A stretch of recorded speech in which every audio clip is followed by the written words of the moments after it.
कर्मणः तस्मै संज्ञानिरूपाय नमोस्तु परमात्मने, नमोस्तु परमात्मने। पंच परमेश्वरी भगवान की 1000 श्री मुनि सुरतनाथ भगवान की, परम पूज्य आचार्य श्री आदि सागर महाराज की, आचार्य श्री मावी कीर्ति महाराज की, आचार्य श्री विमल सागर महाराज की, आचार्य श्री तप सम्राट सन्मति सागर महाराज की, आचार्य गुरु सुंदर सागर महाराज की, अहिंसा वेंकटेश्वर धर्म की, जिनवाणी माता की,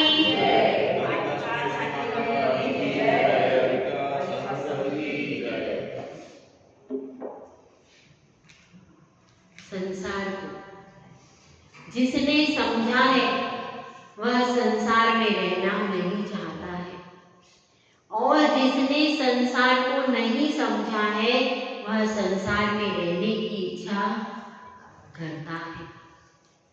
यदि हमारी संसार में रहने की इच्छा हो रही है तो इसका मतलब है अभी हमने संसार को समझा नहीं है।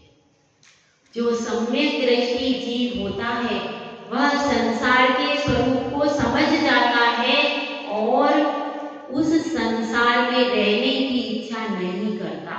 उसे तो ऐसा लगता है कि इस संसार से मुझे कब मुक्ति मिल जाए। ऐसी ही भावना से उत्प्रोत आचार्य श्री पूज्यपाद भगवंत ने यहाँ पर इष्टोपदेश ग्रंथ की रचना की है, जिसकी एक एक कारिका के एक एक अक्षर से वैराग्य की नदी फूट रही है। वैराग्य की गंगा इसमें एक एक अक्षर में बह रही है। कोई भी जीव अगर चाहे तो इससे वैराग्य प्राप्त कर सकता है। लेकिन जो दूध पीता है अच्छे मन से उसी का शरीर पुष्ट होता है। इसी प्रकार से यह तो जिन गंगा है, अब इस जिन गंगा को जो हृदय में बसाएगा उसी का वैराग्य पुष्ट होगा। क्योंकि दूध पिया जाता है मुख से, जिन गंगा पी जाती है कर्णों से, और कर्णों से पीने के बाद दूध तो जाता है उदरस्थ होता है, उदर में जाता है, पेट की क्षुधा को शांत करता है। लेकिन जिन गंगा हृदय का जो ताप है, भव भव के ताप को शांत करने का कार्य करती है। तो अपनी चर्चा चल रही है। आचार्य श्री एक के बाद एक वैराग्यप्रद श्लोकों का सृजन करके उस भव जीव से कह रहे हैं कि त्याग में सुख है, भोग में सुख नहीं है। और इस बात को वह समझते हुए भी नए नए प्रश्न खड़े कर रहा है। उसके अंतर से भी एक आवाज आ रही है कि संसार में सुख नहीं है। लेकिन फिर भी वह सोच रहा है कोई बात नहीं, बात तो मेरी समझ में आ गई है, लेकिन मैं जीत कर जाऊंगा, हार कर नहीं जाऊंगा। अगर मुझे जाना भी पड़ेगा घर तो पहले गुरु को निरुत्तर कर दूं, उसके बाद एक बार घर जाऊं और फिर त्याग करके वापस गुरु के चरणों में आ जाऊं। एक बार भी मैं घर जाऊंगा कब? जब गुरुदेव उत्तर नहीं देंगे। ऐसा मैं अपनी प्रतिज्ञा को भंग नहीं करूंगा। तो उसी प्रतिज्ञा के साथ वह फिर से प्रश्न लेकर के गुरु के समक्ष आ गया है और गुरुदेव से कहता है कि हे गुरुदेव, आपने कहा है कि धन का त्याग करो। कहा है ना गुरुदेव ने कि उत्कृष्ट तो यही है, धन का त्याग करो। धन को इकट्ठा करके आप पूजा करवाओगे, प्रतिष्ठा करवाओगे, फिर भी वह धन तो कीचड़ से ही उत्पन्न हुआ है और उसमें पाप कर्म है, पाप का संचय ही हुआ है। तो उससे तुम्हारे जीवन में कभी पापों का प्रक्षालन नहीं होगा। इसीलिए सर्वोत्तम यही है कि अब धन संचय का उपाय छोड़ दो। जीवन भर धन संचय करा किया कि नहीं? अब तो कम से कम इस समय धन का संचय नहीं करना है, धर्म का संचय करने की उम्र आपकी आ चुकी है। इस बात को आचार्य श्री पूज्यपाद भगवंत समझा रहे, लेकिन यह संसारी जीव का मन तो भोगों की ओर ही जा रहा है। तो वह कहता है कि हे गुरुदेव, हम लोग तो श्रावक हैं और हम तो पंचेंद्रिय के विषय भोगों की पूर्ति हमको करनी ही पड़ती है। तो ये भोग तो भोगने ही पड़ेंगे, जब तक संसार में रहेंगे तब तक ये पंचेंद्रिय के विषय भोग छूटने वाले नहीं हैं। इन पंचेंद्रिय के विषय भोगों के बिना श्रावक कैसे रह सकता है? वह तो घर में जैसे ही जाता है वैसे ही इंद्रियां अपनी महाभारत शुरू कर देती हैं। आपको मिली कभी इंद्रियों की महाभारत? कभी देखी आपने?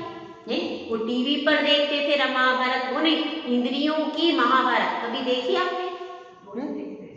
रोज आप देखते हो इंद्रियां महाभारत करके खड़ी हो जाती हैं। एक कहती है मुझे संगीत सुनना है, दूसरी कहती है चुप बैठो मुझे भोजन चाहिए, तीसरी खड़ी हो जाती है मुझे सोना है, अच्छी शैया लगाओ, और चौथी क्या कहती है यहाँ पर बदबू आ रही, दूसरी जगह चलो।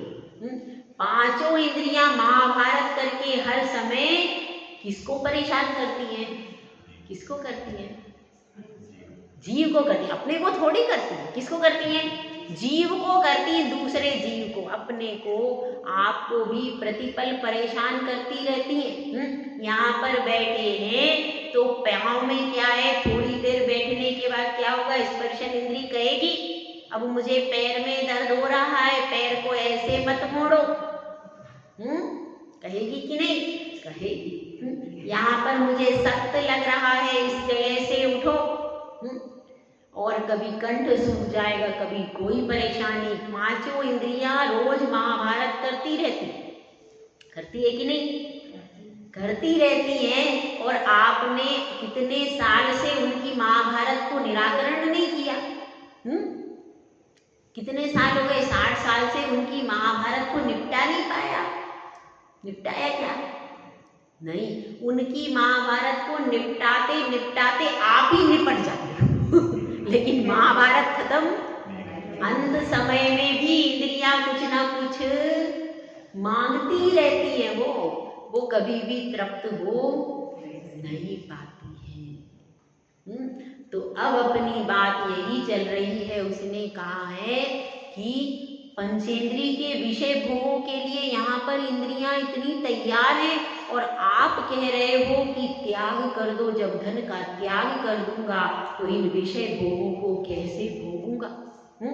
इन विषय भोगों को भोगने के लिए धन की जरूरत है, प्रतिपल इंद्रियां तैयार हैं विषय भोगों के लिए, तो उन विषय भोगों से मेरी निवृत्ति कैसी होगी? कैसे वो विषय भोग छूटेंगे? तो गुरुदेव एक श्लोक की रचना करके उसको प्रेरणा दे रहे हैं कि विषय भोगों को कैसे छोड़ना चाहिए। देखिए गाथा नंबर कौन सी आ गई है? श्लोक नंबर 17। आरंभे तापकान प्राप्ता वतृप्ति प्रतिपादकान अन्ते सुदुस्य जान कामान कामः कः सेवते सुधी। हे सुधी, क्या नाम रखा? सुधी। सुधी का मतलब क्या होता है? सु मतलब होता है अच्छा, धी मतलब क्या होता है? धी मतलब क्या होता है? धी मतलब होता है बुद्धिधारी, सु मतलब अच्छी बुद्धि के धारी। तुम कौन हो? अच्छी उत्तम बुद्धि के धारी। हे उत्तम बुद्धि के धारी जीव सुनो। क्या सुनो? आरंभे तापकान, आरंभ में ये ताप को देते हैं, अत्यंत कष्ट को देते हैं, और वतृप्ति, और प्राप्त होने पर अतृप्ति को देते हैं। किसकी चर्चा चल रही है? विषय भोगों को। विषय भोगों की चर्चा इसमें चल रही है, पंचेंद्रिय के विषय भोगों की। तो जैसे ही आरंभ होता है तो आरंभ करते हैं, उनके लिए उपक्रम करते हैं। अब भूख लगी है, भोजन बनाना है, क्या क्या करना पड़ेगा? गेहूं लाओ, फिर उनको सुधारो, फिर चक्की लाओ, फिर पीसो, फिर उसको छानो, उसके बाद क्या करो, फिर पानी लाओ, फिर आटा करो। कितनी झंझट है, झंझट है कि नहीं? है तो सही।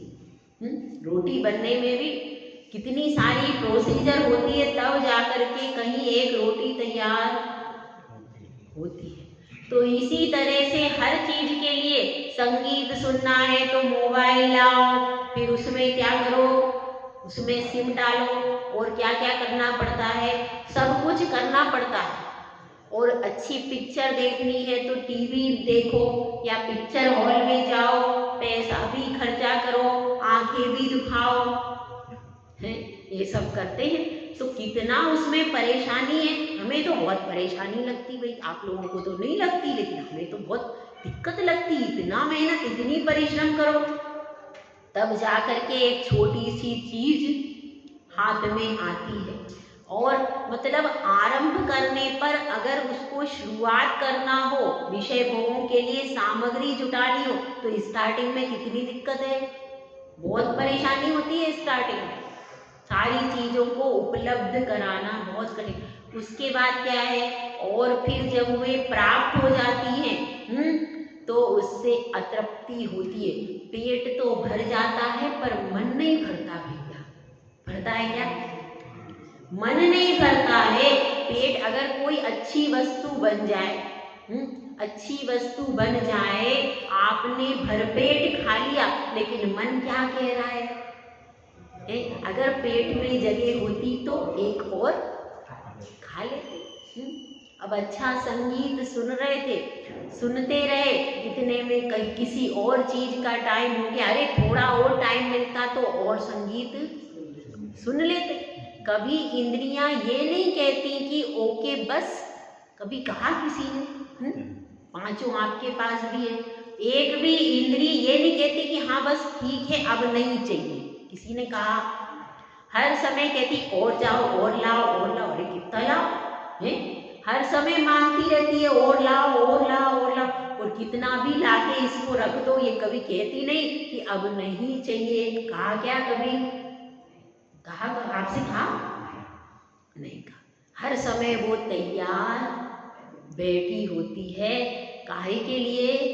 भोगने के लिए, खाने के लिए, पीने के लिए, सोने के लिए, संगीत सुनने। हर समय इंद्री कैसी तैयार खड़ी रहती, एक पैर से, एक पैर से हर समय तैयार खड़ी रहती। कभी ये नहीं कहती कि नहीं अब मुझे खाना नहीं है, आज मुझे भोजन नहीं चाहिए, ऐसा चाहिए। उपवास भी करते हैं तो उसको समझाना पड़ता है आज मेरा उपवास है, तो वो शुरू में तो थोड़ा बहुत परेशान करती, फिर बाद में धीरे धीरे शांत हो जाती है कि ये तो खराब लोग हैं, मुझे कुछ नहीं देंगे, इसलिए चुप बैठ जाओ।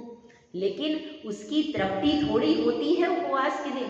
दूसरे दिन पारना जब तक नहीं हो तब तक वो उछलती रहती। कहते हैं, कोई कहते हैं कि चूहे कूद रहे हैं, कोई कुछ कहते, तो वो इंद्रिय अपनी तृप्ति के लिए कैसी हो जाती है, लालायित हो जाती है कि मुझे अब जल्दी चाहिए। पारना के लिए कैसी तैयार रहती है, जैसे उपवास किया वैसे जल्दी जल्दी दर्शन करो और चलो पारना को। कौन कहता है? वो तैयार खड़ी रहती है और मन एकदम तैयार रहता है, तैयार रहता है एकदम। तो इतनी अतृप्ति रहती, कितना भी इसको डाल दो कभी तृप्त नहीं होती। कहा गया है भोगों को इतना भोगा कि खुद को ही भोग बना डाला, साध्य और साधन का अंतर मैंने आज मिटा डाला। मैंने तो लक्ष्य बना लिया, क्या करना है भैया? पंचेंद्रिय के विषय भोगों को भोगना है, खाना है, पीना है, सोना है, घूमना है, फिरना है, बस। बताइए और जी, और लोगों का लक्ष्य क्या है? इतना ही तो है, इतना ही, इसको ही लक्ष्य बना लिया। यानी ये आपकी आत्मा रूपी साध्य को प्राप्त करने के लिए ये सब साधन मिले थे आपको कि इन इंद्रियों को, ये इंद्रियां काहे के लिए मिली है? या आंख मिली है भगवान के दर्शन करने के लिए, और कान काहे के लिए मिले? जिनवाणी को सुनने के लिए, पूजन को सुनने के लिए कान मिले हैं। मुख काहे के लिए मिला है? जिनेंद्र भगवान की स्तुति करने के लिए, भजन गाने के लिए यह मुख मिला है।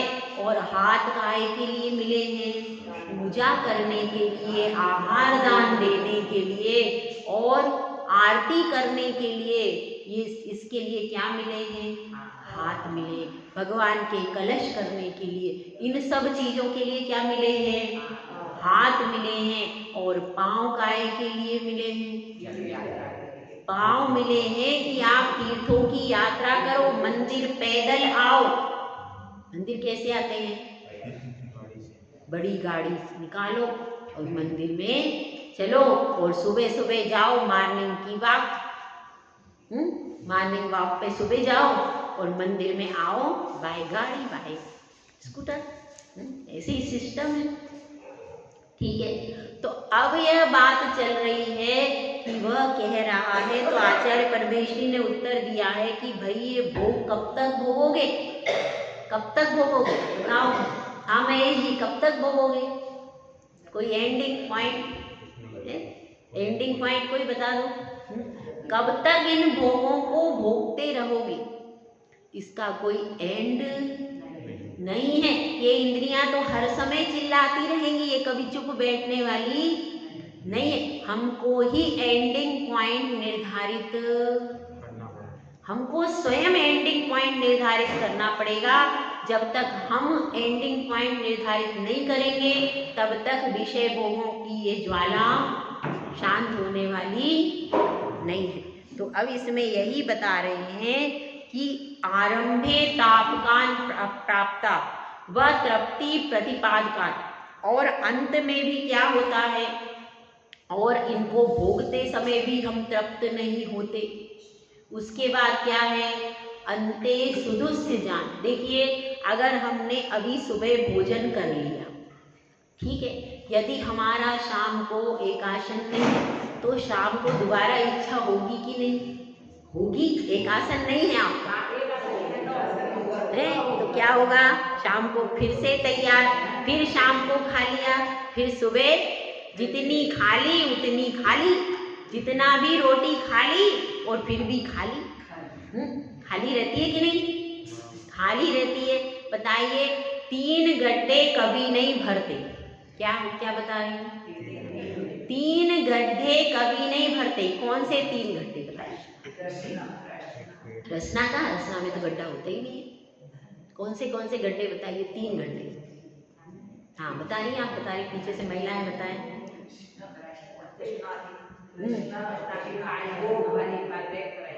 क्या बताएं? भोग योग और तृष्णा। भोग लोभ और तृष्णा। अच्छा, और बताइए इधर आगे से कोई आंसर?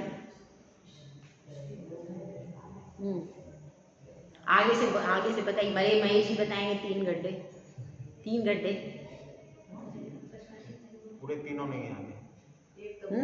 3 याद नहीं? एक याद है? एक कौन सा? एक पेट की आग, एक पेट का गड्ढा, सही है। दूसरा और 2 तो है? एक दिमाग का गड्ढा, दूसरा देखिए 3 गड्ढे हैं। एक तो हो गया पेट का गड्ढा, दूसरा कौन सा है? दूसरा गड्ढा कौन सा है? शमशान का गड्ढा। शमशान में कितने भी चला के आ जाओ, कभी शमशान ये नहीं कहता कि बस हो गया, तो वह भी गड्ढा हमेशा कैसा रहता है? खाली रहता। तो एक तो हो गया पेट का गड्ढा, और एक हो गया शमशान का गड्ढा, और तीसरा हो गया तृष्णा का गड्ढा। तृष्णा की खाई खूब बड़ी भरी, क्योंकि पेट तो भर जाता है पर इच्छा नहीं भरती। मन में विकल्प चलते ही रहते तो वो मन की इच्छाओं का गड्ढा भी कभी भरता नहीं है। तो इस प्रकार से 3 गड्ढे जो कभी भरते नहीं। तो भोगों के बारे में बात चल रही है। अंते सुदुस्य, अंत में क्या हो जाता है? अंत में भी वो भोग कैसे लगते हैं? कड़वे लगते हैं, अच्छे नहीं लगते। जब अंत होता है तो बड़ा कष्ट होता है। कोई भोग की सामग्री हो और वह चोरी चली जाए, अच्छी बढ़िया कार मंगाई थी, नई आई थी और अचानक पता चला कि चाबी लगाना भूल गए और कार कोई लेके चंपत, अब क्या होगा? क्या होगा भाई? कितना दुख, जितना उसके प्राप्त करने में दुख नहीं होगा, वो अंत हो गया, वो भोग सामग्री अब आपके पास, अब कितना दुख होगा? अंत में बहुत ज्यादा दुख देते हैं। और जब मृत्यु के समय भोग छूटते हैं, जिसने त्याग नहीं किया है, जब उससे उसके भोग छूटते हैं, उसको भूख लग रही है, लेकिन अब उसकी स्थिति ऐसी नहीं है कि वो भोजन, सारे परिवार वाले उसके सामने बैठकर भोजन कर रहे हैं, पानी पी रहे हैं, लेकिन उसकी उठने की भी शक्ति, उस समय उसको कितनी वेदना होती है? बहुत वेदना होती है, क्योंकि वह त्याग नहीं किया। लेकिन जिसने त्याग कर दिया उसको कोई वेदना नहीं होती। तो जिसने त्याग कर दिया उसको क्या होता है? वह शांत हो जाता है, क्योंकि वह इंद्रियों का स्वरूप समझता है कि ये कभी तृप्त नहीं होगी। तो इसके पहले कि आपसे जबरदस्ती छुड़ा लिए जाए, जबरदस्ती आपसे भोग छुड़ा लिए जाए, समझदार व्यक्ति को क्या करना चाहिए? बुद्धि पूर्वक पहले ही छोड़ देना चाहिए। क्योंकि अगर आप पहले नहीं छोड़ोगे तो अंत समय में आपके परिवार वाले आपसे जबरदस्ती छुड़ा लेंगे और आपको घर के बाहर निकाल देंगे। यही होगा कि कुछ और होगा? भैया खंडवा में कुछ और होता होगा है? खंडवा में थोड़ा सिस्टम अलग है। क्या अलग है? यही है, संसार में ऐसा ही होता है। कितनी ही प्रिय पत्नी हो, कितना ही प्रिय पुत्र हो, कितनी ही प्रिय पुत्री हो, सब आपको बाहर ही निकालेंगे। कोई 1 घंटे भी अंदर रखना नहीं चाहता। इस चीज को समझना है कि जब जीवन का अंत आ जाता है उस समय ये भोग कैसे होते हैं? बहुत दुखदाई होते हैं। तो ऐसे भोगों को कामान यानी विषय भोगों को कामः का सेवते सुधी, और हे बुद्धिमान इनका तुम सेवन क्यों करते हो? क्योंकि ये तो बहुत दुखदाई है। विषय भोग विष से दुखदाई। कैसे दुखदाई है? जैसे विष होता है, विष को पीने से तो व्यक्ति एक भव में मरता है, लेकिन विषय भोगों को सेवन करने से भव में मानता ही नहीं है, भोगन सेवन करता है और मरता है। यही अनादिकाल से अब तक चला आ रहा, यह परंपरा नष्ट नहीं हो पाई। तो इसलिए हम सबको यहाँ पर आचार्य परमेश की बता रहे हैं, धन के प्रति वैराग्य उत्पन्न कर दिया, उसके बाद विषय भोगों के प्रति वैराग्य उत्पन्न करने का प्रयास कर रहे हैं। क्योंकि कहते हैं काक बीट सम गिनत है सम्यक दृष्टि लोग। विषयों के भोगों को काक की बीट के समान गिनते हैं, अथवा कहते हैं जीर्ण तृणवत, जीर्ण तृण के समान। कौन? महापुरुष। आपके लिए तो बहुत कीमती चीज है। महापुरुष इस तरह से समझते हैं कि जब महापुरुषों ने उनको अच्छा नहीं समझा तो हमारे लिए वो अच्छे हो सकते हैं क्या? नहीं हो सकते।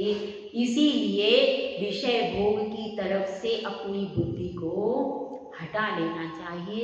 जय गुलाचय सुंदर सागर महाराज की जय।